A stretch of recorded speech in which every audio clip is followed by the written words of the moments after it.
নমস্কাৰ dear এস্পিৰেণ্টছ tech একাডেমীৰ এটা নতুন সেশনলৈ মই ঋষিৰাজে সকলোকে স্বাগতম জনাইছো এপেক্স বেংকৰ এসিস্টেন্টৰ এক্সামিনেশন আৰু কেৱল দুটা দিনৰ পাছতেই আছে সো সকলোৱে নিজকে বহুত ভাল ধৰণে প্ৰিপেয়াৰ কৰিছা বুলি মই আশা কৰিছো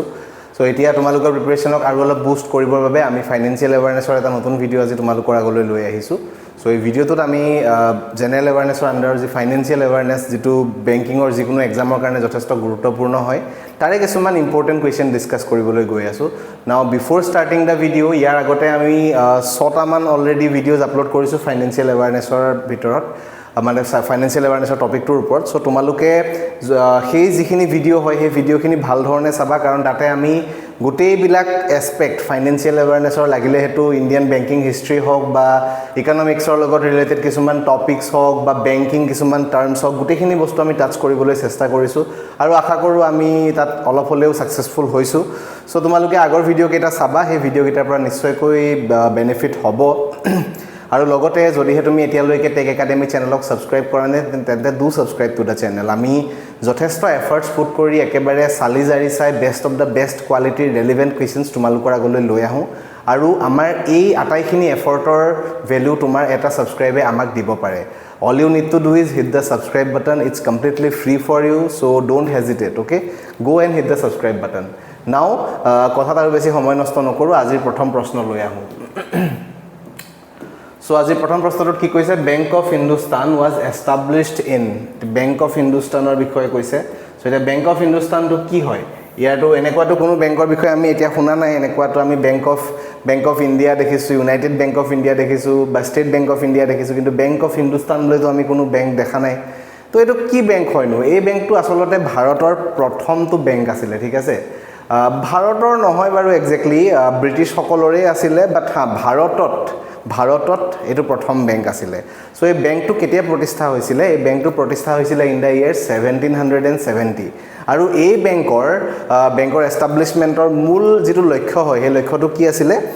ইষ্ট ইন্ডিয়া কোম্পানীয়ে যেতিয়া ইয়াত মানে নিজৰ বিজনেস চলাই আছিল তো সেই সময়ত যিখিনি ফাইনান্সিয়েল ৰিকুৱায়াৰমেন্ট যিখিনি ফাইনান্সিয়েল এসিস্টেন্স দৰকাৰ হৈছিল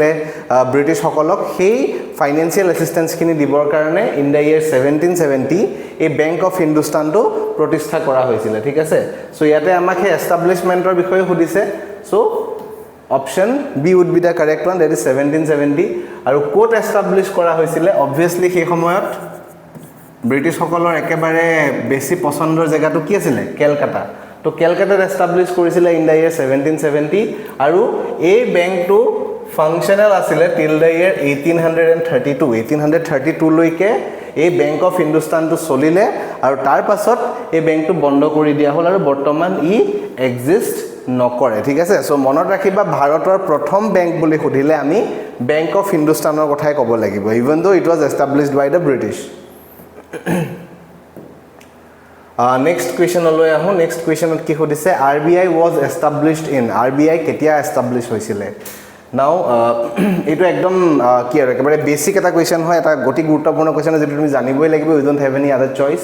তো RBI ফৰ্ম হৈছিল ইন দা ইয়াৰ 1935 আৰু এপ্ৰিল মাহৰ 1 তাৰিখে মানে ফাইনান্সিয়েল এৱাৰনেছৰ ফাইনান্সিয়েল এৱাৰনেছ নহয় ফাইনান্সিয়েল ইয়াৰৰ ষ্টাৰ্টিংৰ দিনাখনে এপ্ৰিল 1 এপ্ৰিল 1935ত সো কিন্তু 1935ত যদিও ই এষ্টাব্লিশ হৈছিল কিন্তু ইয়াৰ হিষ্ট্ৰিটো অলপ দীঘলীয়া ষ্ট্ৰেচ কৰে সো এই কোৱেশ্চনটো মই সেই কাৰণে লৈছো যাতে RBI ৰ যি ফৰ্মেশনৰ হিষ্ট্ৰি হয় তোমালোকক ভাল ধৰণে মই জনাব পাৰো সো ইন দা ইয়াৰ 1928 কি আহিছিল হিলটন ইয়াং কমিশন ফৰ্ম হৈছিল ঠিক আছে হিলটন ইয়াং কমিশন ফৰ্ম হৈছিল আৰু এই হিলটন ইয়াং কমিশনৰ ৰিকমেন্ডেশনৰ মতে কি আহিছিল ইন দা ইয়াৰ 1934 আহিছিল কি reserve bank of India act আহিছিল আৰু এই এক্টৰ আন্ডাৰতেই in the year 1935 এই যি ৰিজাৰ্ভ বেংক অফ ইণ্ডিয়া আছে সেই ৰিজাৰ্ভ বেংক অফ ইণ্ডিয়া প্ৰতিষ্ঠা হৈছিল এটা প্ৰথমজন গভৰ্ণৰ কোন আছিল ৰিজাৰ্ভ বেংক অফ ইণ্ডিয়াৰ obviously he will be British so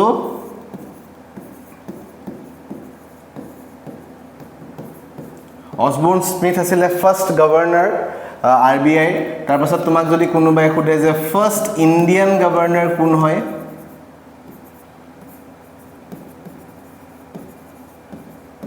first Indian governor আছিলে কোন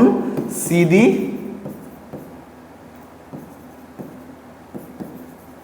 দেশমুখ CD দেশমুখ আছিলে প্ৰথমজন মানে ইণ্ডিয়ান গভৰ্ণৰ বাকি ইয়াৰ ব্ৰাঞ্চ অফিচেছৰ কথা যদি আমি কওঁ ইট হেজ 4 ব্ৰাঞ্চ অফিচেছ এখিনি মই আগতে তোমালোকক কৈছো সো মই আকৌ বেছি এক্সপ্লেইন কৰি নাথাকো চাৰিটা ৰিজিয়নত চাৰিটা ব্ৰাঞ্চ অফিচেছ আছে কলকাতা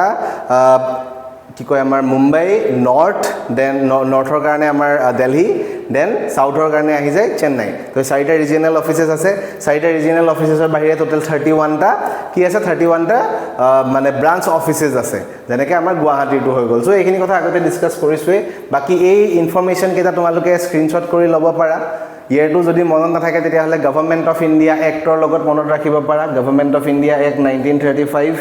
যেটো নেকি ভাৰতৰ কনস্টিটিউশনৰ ওয়ান অফ দা কি কয় আৰু একেবাৰে পিলাৰ বুলি ক'ব পাৰা হয়নে পিলাৰ আছিলে তো সেই একে বছৰতে আহিছিলে আমাৰ ৰিজাৰ্ভ বেংক অফ ইণ্ডিয়াও তো এনে ধৰণে মনত ৰাখিব পাৰা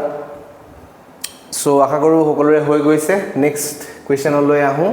নেক্সট কোৱেশ্চনত কি কৈছে সেকেন্ড টাইম নেশনালাইজেশন অফ মোৰ then 5 banks were conducted in now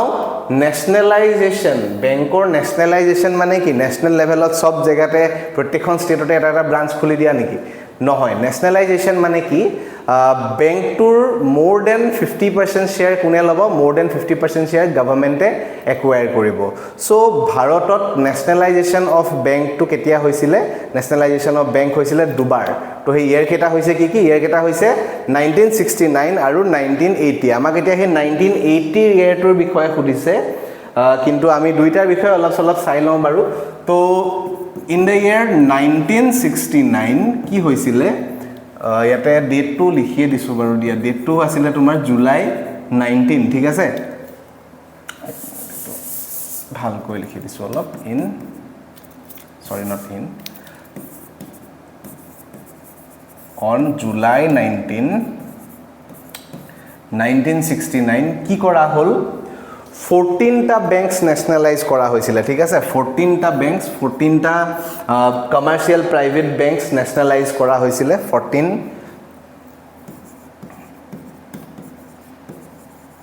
banks were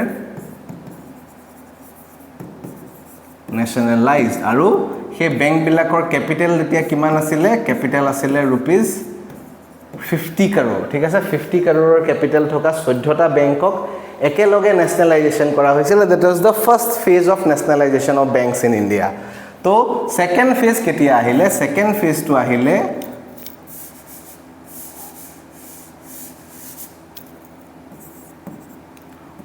on April 15 1980 এইবাৰ কি কৰা হল এইবাৰ 6টা ব্যাংকক ন্যাশনালাইজ কৰা হল 6 banks were nationalized আৰু এই 6টা ব্যাংকৰ এটা ক্যাপিটাল কিমান আছিল the capital was 200 crore যেনেকে আগত তোমাৰ 50 crore কই আছিল ক্যাপিটাল এতিয়া হেতু হৈ গৈছিল 200 crore so 1980 15 এপ্ৰিলত 6টা ব্যাংক ন্যাশনালাইজ কৰা হল with capital of 200 crore so ইয়াতে আমাক সুধিছিলে যে কোন বছৰ কৰা হৈছিল the correct option here will be option B that is 1980 বাকি এই additional information খিনি তোমালোকে স্ক্ৰিনশ্বট কৰি ৰাখিব পাৰা যেহেতু আমি গ্ৰুপত তো এই ভিডিও বিলাকৰ যিবোৰ কোৱেশ্চনছ থাকে কোৱেশ্চনবোৰ তোমালোকক দি দিওই কিন্তু এই এডিশনাল ইনফৰমেশনবোৰ দিবলৈ অলপমান দিগদাৰ হৈ যায় সো তোমালোকে এইবোৰ স্ক্ৰিনশ্বট কৰি ৰাখিবা বাকি গ্ৰুপত আমি যোৱাকালি অলৰেডি এটা ফ্ৰী মক টেষ্ট তোমালোকৰ আগলৈ আগবঢ়াইছো তোমালোকে যিবিলাকে গ্ৰুপত আছে তেওঁলোকে তো দেখিছাই আমি এপেক্স বেংকৰ ফ্ৰী মক টেষ্ট অলৰেডি আমাৰ টেলিগ্ৰামৰ গ্ৰুপত দিয়ে আছো সো যোৱাকালি এটা মক টেষ্ট দিয়া হৈছে আই হোপ সকলোৱে এটেম্প্ট কৰিছা আৰু কোনোবাই যদি এতিয়াও কৰা নাই তেন্তে go and attempt it right now আৰু মোস্ট প্ৰবেবলি অহা কালিলৈ আৰু এটা মক টেষ্ট দিয়া হ'ব সো কোনোবা যদি এতিয়াও জয়েন কৰিবলৈ বাকি আছে আমাৰ টেলিগ্ৰামৰ গ্ৰুপত তেতিয়া হলে তলতে ভিডিও ডেসক্ৰিপচনত এটা লিংক দিয়া আছে টেলিগ্ৰামৰ সেই লিংকটো ক্লিক কৰিলে গ্ৰুপটো ডাইৰেক্ট হৈ যাবা তাতে সেই গ্ৰুপটো তুমি জয়েন কৰি ললে you can attempt the mock test ঠিক আছে যিবিলাক mock test দিয়া আছে assistant examৰ কাৰণে এপেক্স বেংকৰ সেই mock test বিলাক তোমালোকে দিব পাৰিবা সো জইন ইট নাও আৰু লগতে তোমালোকে বিভিন্ন জবৰ আপডেটস বা তোমাৰ কাৰেণ্ট এফেয়াৰ্স এণ্ড অল ভাল ধৰণে পাই থাকিবৰ বাবে আমাৰ হোৱাটছএপৰ চেনেলটো নিশ্চয়কৈ ফলো কৰিবা হোৱাটছএপৰ চেনেলৰ যি লিংক আছে হেতু তলতে দিয়া আছে ওকে ডেসক্ৰিপচনত পাই যাবা so let's move to the next one next কোৱেশ্যনত কি সুধিছে who among the following is the first female governor of RBI Reserve Bank of India প্ৰথম গৰাকী মহিলা গভৰ্ণৰ কোন হয় সুধিছে অপশনস আছে কেজে উদেশী তাৰপিছত উষা থোৰাট শ্যামলা গোপীনাথ আৰু none of the above so ইয়াতে আমাৰ যেটো কাৰেক্ট আনসাৰ হয় হে কাৰেক্ট আনসাৰটো হ'ব option D that is none of the above আসলতে এটো নান অফ দা এবাভ কি কাৰণে হৈছে ৰিজাৰ্ভ বেংক অফ ইণ্ডিয়াৰ আজিলৈকে কোনো মহিলা গভৰ্ণৰ হোৱা নাই কোনো ফিমেল গভৰ্ণৰ হোৱা নাই এই তিনিটা নাম যে তোমালোকে দেখিছা এই তিনিও গৰাকী ৰিজাৰ্ভ বেংক অফ ইণ্ডিয়াৰ প্ৰিভিয়াস ডেপুটি গভৰ্ণৰছ হয় ঠিক আছে কিন্তু এইটো কোৱেশ্চন কিন্তু ইম্পৰ্টেন্ট হয় যে প্ৰথম ফিমেল ডেপুটি গভৰ্ণৰ কোন হয় so to note kori loba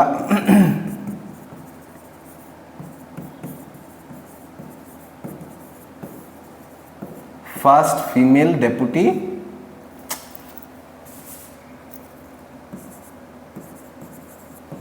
governor kun hoy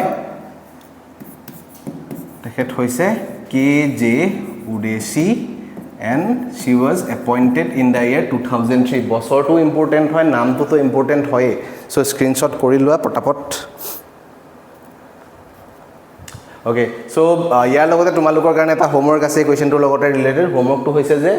Usha Thorat এই নামটো she was another deputy governor of Reserve Bank of India তেখেত ডেপুটি গভৰ্ণৰ আছিল ৰিজাৰ্ভ বেংক অফ ইণ্ডিয়াৰ সো উষা থোৰাটৰ আন্ডাৰত এখন কমিটি বনোৱা হৈছিল ৰিজাৰ্ভ বেংক অফ ইণ্ডিয়া এখন কমিটি বনাইছিল উষা থোৰাটৰ আন্ডাৰত যাৰ পৰা কিছুমান মানে কি কয় ৰিফৰ্মস আহিছিল সো তোমালোকে উষা থোৰাট কমিটিৰ বিষয়ে ভাল ধৰণে পঢ়িবা that is your homework I could have given it to you but you know it would be complete spoon feeding so এই কাৰণে তোমালোকে এটো নিজে কৰিবা আৰামসে পাই যাবা হা বাট এটা কথা যদি তুমি গুগল কৰা তেতিয়া হলে ভাল ধৰণে একেবাৰে ৰিজাৰ্ভ বেংক অফ ইণ্ডিয়াৰ অফিচিয়েল সাইটৰ পৰা গৈ বা যিকোনো এটা গভৰ্ণমেন্টৰ অফিচিয়েল ওয়েবসাইটৰ পৰা হে সেই ডাটাবিলাক লবা ঠিক আছে সো নেক্সট কোৱেশ্চনলৈ আহো নেক্সট কোৱেশ্চনত কি কৈছে letter of credit is usually issued by the letter of credit কোনে ইস্যু কৰে সুধিছে সো letter of credit কোনে ইস্যু কৰে এটো বাৰু আমি জানিম কিন্তু তাৰ আগতে আমি জানিব লাগিব যে letter of credit টো আসলতে কি হয় তে letter of credit টো কি হয় সোৱা তুমি একেবাৰে সিম্পল টাৰ্মত এটা এক্সাম্পল দি মই বুজাইছো তুমি ধৰি লোৱা কিবা এটা দৰকাৰত কোনোবা এজন তোমাৰ ফ্ৰেণ্ডৰ পৰা কিবা কেটকামান পইচা ধাৰলে দলা তুমি তাক কলা যে তই অহাকালি পইচা কেটা পাই যাবি বা তোক মই ইমান তাৰিখে পইচা কেটা দি দিম ঠিক আছে বাট ইমান কিদিনৰ কাৰণে তই মোক পইচাটো ধাৰলে দে সো হি তোমাক ধাৰলে দি দিলে আৰু তুমি তোমাৰ কথা মতে তুমি যোনদিনাখন ঘুৰাব আছিল সেই দিনাখন তুমি সেই পইচাটো এই লগৰ ফ্ৰেণ্ডজনক তুমি ঘুৰাই দি দিলা that is what letter of credit is letter of credit টো কি হয় এটো মানে এটা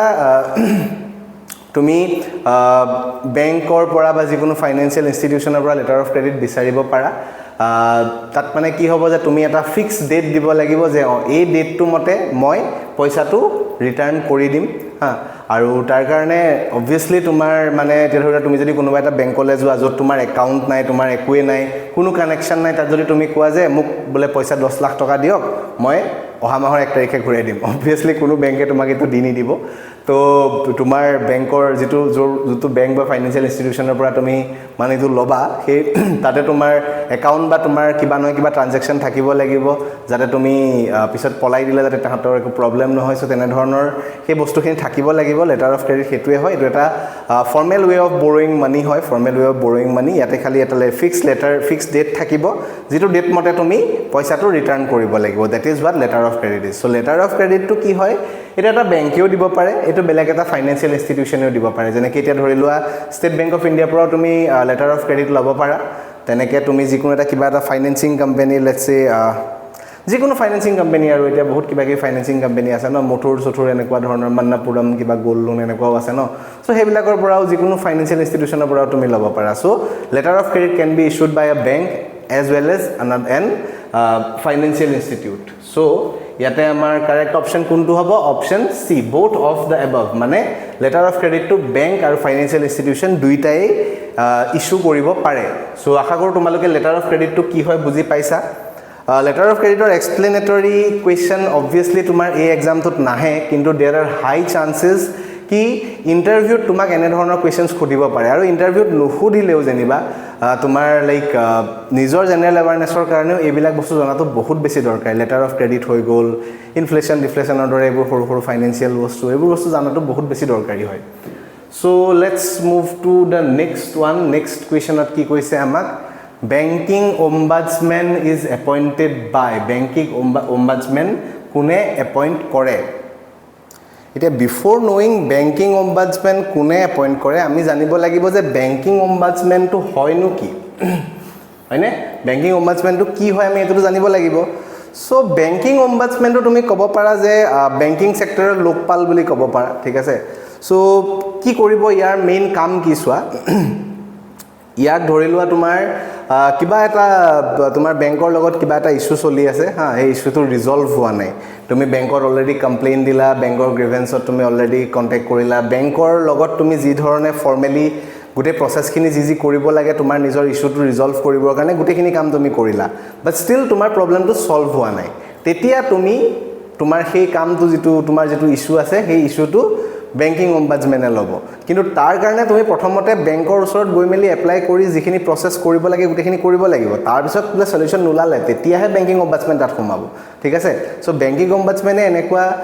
বেংক বা যিকোনো ফাইনান্সিয়েল ইনষ্টিটিউট আৰু কনজিউমাৰৰ মাজৰ যিকোনো ধৰণৰ ডিসপিউট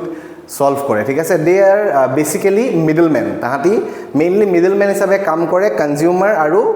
মানে এই যিজন বেংকিং মানে বেংকৰ মানুহ থাকিব বা বেংক থাকিব বেংক আৰু কনজিউমাৰৰ মাজত এজন মিডলম্যান হিচাপে বেংকিং ombudsman কাম কৰে সো বেংকিং ombudsmanৰ এটো যি কনসেপ্টটো হয় এটো অৰিজিনালি আছিল তোমাৰ সুইডেনৰ ঠিক আছে সো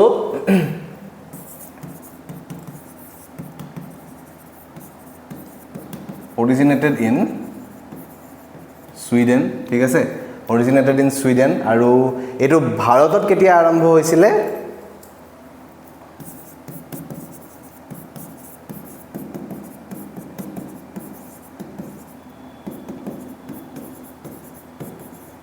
1995 ত ভাৰতত আৰম্ভ হৈছিল কোনে আৰম্ভ কৰিছিল banking ombudsman obviously the central bank of india that is হেবলি মই সেন্ট্রাল ব্যাংক অফ ইন্ডিয়া যত তোমাৰ একাউন্ট থাকিব পাৰে হে সেন্ট্ৰাল ব্যাংক কোৱা নাই ভাৰতৰ সেন্ট্ৰাল ব্যাংকটো কি হয় এটো হৈছে ৰিজাৰ্ভ ব্যাংক অফ ইন্ডিয়া তো reserve bank of India appoint কৰিছিল in the year 1995 a banking ombudsman in india for the first time and it was originated in Sweden আৰু তাৰ পৰা ভাৰতত আহিছিল ঠিক আছে সো স্ক্ৰিনশ্বট কৰি ৰাখিব পাৰা এডিশনাল ইনফৰমেশন যদি হে তোমালোকৰ দৰকাৰ আছে বুলি ভাবা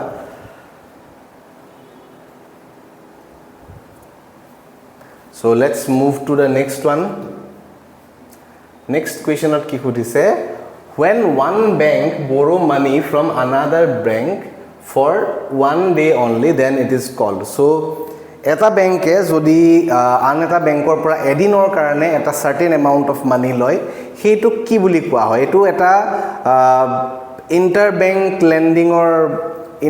মানে কি কয় ইন্টাৰব্যাংক লেন্ডিং মাৰ্কেট হয় এই মাৰ্কেটটোৰ বিষয়ে বাৰু ডিসকাস কৰিবলৈ আমাক এটা দীঘল ক্লাস লাগি যাব সো ইন ডিটেইল মই ক'বলৈ নাযাওঁ বাৰু বাট মানে ইন্টাৰব্যাংক এনেকুৱা ধৰণৰ লেন্ডিং চলে আৰু এনেকুৱা ধৰণৰ লেন্ডিংক কি বুলি কোৱা হয় এনেকুৱা পইচা কি বুলি কোৱা হয় কল মানি বা ওভাৰনাইট মানি কোৱা হয় ঠিক আছে সো অপশনস আমাৰ কি আছে call money recall money helicopter money easy money obviously easy মানিটো নহয় বাৰু তো call money is the correct answer ঠিক আছে কল মানি হবো কারেক্ট আনসার যদি হে এটা ব্যাংকে আনটা ব্যাংকৰ পৰা এদিনৰ বাবে এটা certain amount of money as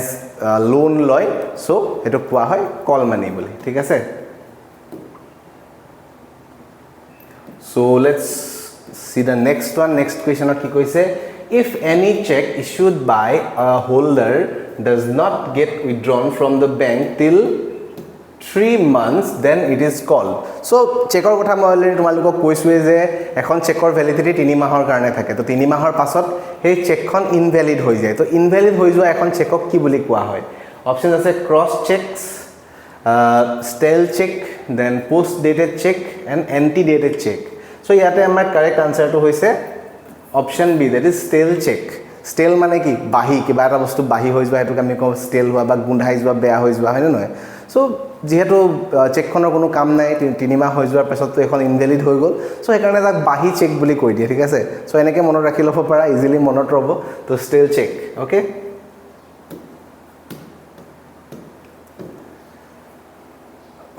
okay next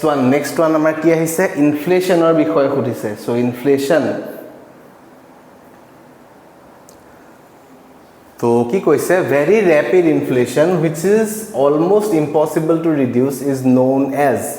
so options কি আছে আমাৰ galloping inflation creeping inflation hyperinflation আৰু suppressed inflation now what is inflation মানে হৈছে মানিৰ ভ্যালু কমি যোৱা ঠিক আছে মানিৰ ভ্যালু কমি যোৱা মানে কি বস্তুবোৰ বেছি এক্সপেন্সিভ হৈ যোৱা সো বস্তু এক্সপেন্সিভ হৈ যোৱাটো ইনফ্লেশ্যন হয় এটো সকলোৱে বুজি পোৱা বুলি আশা ৰাখিছো আৰু যেনেকে ধৰি লোৱা আগতে 72 74 रुपीजত পেট্ৰল 1 লিটাৰ পাইছিলা এতিয়া হে সেম কোৱান্টিটি অফ পেট্ৰলৰ কাৰণে তুমি কিমান পে কৰিব লাগে 100 টকা পে কৰিব লাগে বা 102 টকা 5 টকা যিমান যি মন যায় তেনে ধৰণে তোমালকে পে কৰিব লাগে হয়নে so that is what inflation is now inflation of both types আছে so we need to know about the types ইয়াতে আমাক চাৰিটা দিছে বাৰু টাইপ কিন্তু এই তিনিটা বাৰু মেইন টাইপস হয় ইনফ্লেশ্যনৰ আৰু এটা মেইন টাইপ আছে সো ইয়াতে তোমাৰ গেলোপিং ইনফ্লেশ্যন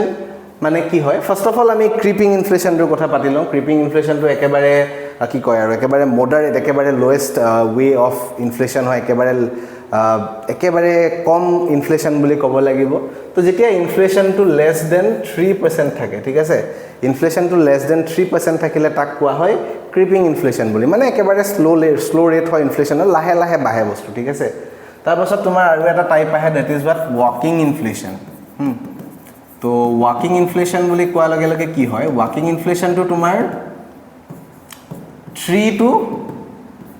10% ইনফ্লেশ্যন ৰেটটো যেতিয়া 3 to 10% হয় তেতিয়া তাক কোৱা হয় walking inflation বুলি বৰ্তমান মানে কি আৰু 2025 26 ৰ যেটো ফাইনান্সিয়াল ইয়াৰ তাৰ ইনফ্লেশ্যন ৰেটটো কিমান আছিল according to the Ministry of Statistics 2025-26 ৰ ভাৰতৰ যে ইনফ্লেশ্যন ৰেট আছিল that is 3.70 or 71 something approx ঠিক আছে এটা approx কৈছো মই এনেকুৱা ওচৰে বজৰে আছিল আৰু তো এইটো আমি কি বুলি ক'ব পাৰো ওয়াকিং ইনফ্লেশ্যন বুলি ক'ব পাৰো অন পেপাৰ হয়নে বাকি বাৰু if you know হয় না নহয় so 3.7% so এটো আমাৰ ভাৰতৰ ওয়াকিং ইনফ্লেশ্যন হৈ আছে বৰ্তমান তাৰ পিছত আহিলে গেলোপিং ইনফ্লেশ্যনত কি হয় ইনফ্লেশ্যনটো যথেষ্ট ফাস্ট হয় ঠিক আছে বহুত বেছি হয় মানে পার্সেন্টেজটো বাঢ়ি যায় পার্সেন্টেজটো কিমান হৈ যায় পার্সেন্টেজটো হৈ যায় 10 to 50% ঠিক আছে 50% লৈকে হ'ব পাৰে গেলোপিং ইনফ্লেশ্যন আৰু তাৰ পাছত আহে hyper inflation which is the most aggressive inflation তো ইয়াতে তোমাৰ যি ইনফ্লেশ্যন হয় হেতু 50% তকৈ ওপৰত হৈ যায় সো একেটা হৈ গল মেইন টাইপস অফ ইনফ্লেশ্যন বাকি এটা সাপ্রেসড ইনফ্লেশ্যন বুলি যেটো কৈছে তো সাপ্রেসড ইনফ্লেশ্যন মানে কি হয় ধৰা বস্তুৰ মানে ইনফ্লেশ্যনটো কি হয় মেইনলি ডিমান্ড এন্ড সাপ্লাইৰ ওপৰত ডিপেন্ডেন্ট থাকে হয় না নহয় এতিয়া যেনেকে পেট্ৰলৰ দাম আজি অলপ দিনৰ আগতে বহুত বাঢ়ি গৈছিল এতিয়াও বাঢ়ি আছে বাৰু তো বাঢ়িয়ে থাকে তথাপি মাজতে এটা ৰিজন আহি গৈছিল দ্যাট ইজ কি ষ্টেট অফ হৰমাছ হয় না নহয় তো ষ্টেট অফ হৰমাছৰ কাৰণে এটো হৈছিল তো তাৰ মানে কি সাপ্লাইটো কমি গৈছিল বাট ডিমান্ডটো সেমে আছিল ডিমান্ডটো যথেষ্ট বেছি হয় অইলৰ সো সেই সাপ্লাইটো কমি যোৱাৰ কাৰণে কি হৈছিল প্ৰাইসটো ৰাইজ হৈ গৈছিল হয়নে সো ইনফ্লেশ্যনটো হেতুৱে হয় যেতিয়া সাপ্লাইটো কমি যায় ডিমান্ডটো বাঢ়ি যায় বা সাপ্লাইটো কমি যায় ডিমান্ড একে থাকে তেতিয়াও হেৰি হয় বা কেতিয়াবা সাপ্লাই সেম থাকে বা ডিমান্ডটো বহুত বেছি বাঢ়ি যায় যেনেকে লেটস সে কিবা এটা স্পেসিফিক বস্তুৰ কথা ধৰি আমি কওঁ ধৰি লোৱা okay I have a very good example in area ধৰি লোৱা roses to কি হয় rosesৰ যেটো প্ৰাইস হয় এটো তো এনে যেনেকুৱা ধৰণৰ থাকে এটো অন এন এভাৰেজ ডেট এটা বেসিক কিবা এটা প্ৰাইস থাকে 30-40 रुपीस হয় না নহয় কিন্তু ভ্যালেন্টাইনস ডে দিনাখন কি হয় তাৰ ডিমান্ডটো বহুত বেছি বাঢ়ি যায় তো ডিমান্ডটো বাঢ়ি যোৱাৰ লগে লগে সাপ্লাইটো সেমে আছে বা সাপ্লাই অলপ বেছি আহিলেও ডিমান্ডটো কেতিয়া ফুলফিল কৰিব নোৱাৰে সেই কাৰণে প্ৰাইসটো বাঢ়ি যায় হয়নে সো হেতু ইনফ্লেশ্যনৰ মতে হল কিন্তু সাপ্ৰেস ইনফ্লেশ্যনত কি হয় ডিমান্ডটো বাঢ়িলেও সাপ্লাইটো কমিলেও মানে গভৰ্ণমেণ্টে কেতিয়াবা কি কৰে কিছুমান একদম ষ্ট্ৰিক্ট ৰুলছ লগাই দিয়ে যোৰ পৰা ইনফ্লেশ্যনটো কন্ট্ৰোল কৰিব পাৰে that is what suppressed inflation is for example এতিয়া ধৰি লোৱা পেট্ৰলৰ মানে কি কয় পেট্ৰলৰ বোলে সাপ্লাইটো বহুত কম আছে বা ক্ৰুড অইলৰ সাপ্লাইটো বহুত কম আছে তো গভৰ্ণমেণ্টে এনেকুৱা এটা কাম কৰিব পাৰে যে পাৰ পাৰসন ইমানটো পেট্ৰল পাৰ ডে দিয়া হ'ব ঠিক আছে বা পাৰ ভেহিকল ইমানটো পেট্ৰল দিয়া হ'ব আৰু যদি কিবা মানে স্পেশাল ৰিকুৱাৰমেন্ট থাকে কিবা বোলে একদম দৰকাৰী কিবা আছে যেটোৰ কাৰণে তোমাৰ পেট্ৰল বেছিকে লাগে বা ডিজেল বেছিকে লাগে তেতিয়া বোলে তুমি এটা কিবা প্ৰুফ দিব লাগিব যে এই ধৰ এইটো কামৰ কাৰণে মোক লাগে সো এইটো এপ্ৰুভ হলেহে তুমি তাত বেছি কৈ পেট্ৰল পাবা সো তেনে ধৰণৰ কিছুমান ওয়েজ গভৰ্নমেন্টে লয় two reduce inflation two কন্ট্ৰোলত ৰাখিবলে so তেনে ধৰণৰ যেতিয়া কিছুমান ষ্ট্ৰিক্ট ৰুলস এণ্ড ৰেগুলেশন জনা হয় ইনফ্লেশন টু কন্ট্ৰোল কৰিবলৈ তেনে ধৰণৰ ইনফ্লেশনক কোৱা হয় সাপ্ৰেছড ইনফ্লেশন বুলি তেতিয়া কি কৰে মানে ইনফ্লেশনটো সাপ্ৰেছ কৰি মেলি ৰাখি দিয়ে এটা ফিক্স জেগাত ঠিক আছে আজিকালি নাৰাখাই বাৰু তথাপি so let's move to the next one next oh okay sorry এক সেকেন্ড ইয়াৰ মই কাৰেক্ট আনসাৰটো নকলো ইয়াতে কি কৈছিলে আমাক the very rapid inflation which is almost impossible to reduce okay so ইয়াতে actually ইয়াতে আৰু এটা অপচন থাকিব লাগিছিলে option A and C both are correct ঠিক আছে ইয়াতে both are correct galloping inflation আৰু hyper inflation দুইটাই যথেষ্ট মানে কি কয় যথেষ্ট এটা rapid inflation হয় and it is almost impossible to stop it so ইয়াতে option A and C এটা option থাকিব লাগিছিলে বাৰু তোমালোকে বুজি পালা বস্তুটো okay so let's move to the next one next question ত আমাক কি খুদিছে what is M stand for what does M stand for হ'ব লাগিছিলে what does M stand for in the MSF মানে কি হয় so MSF ৰ ফুল ফৰ্ম তো প্ৰথমতে চাই নো MSF ৰ ফুল ফর্ম তো কি হৈছে marginal standing facility হয় নে marginal standing facility so M ৰ ফুল ফৰ্ম তো গম পাইছে ইয়াতে one second M ৰ ফুল ফর্ম তো অপশন তো কিয় নাই অপশন তো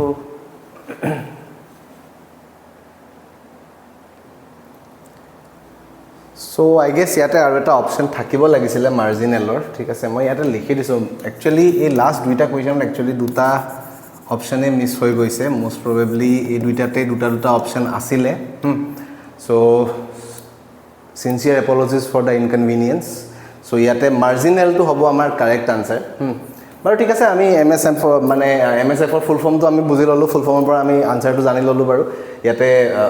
কোৱেশ্চনত এক্সামত থাকিলে obviously এটো অপশন থাকিবই তোমালোকৰ ওচৰত কিন্তু এতিয়া মাৰ্জিনাল ষ্টেণ্ডিং ফেচিলিটি মানেনো কি হয় এতিয়া অকমান আগতে মই কি কৈ আছিলো যে ইন্টাৰ বেংক মানি লেন্ডিংৰ কথা কৈ আছিলো হয় না বা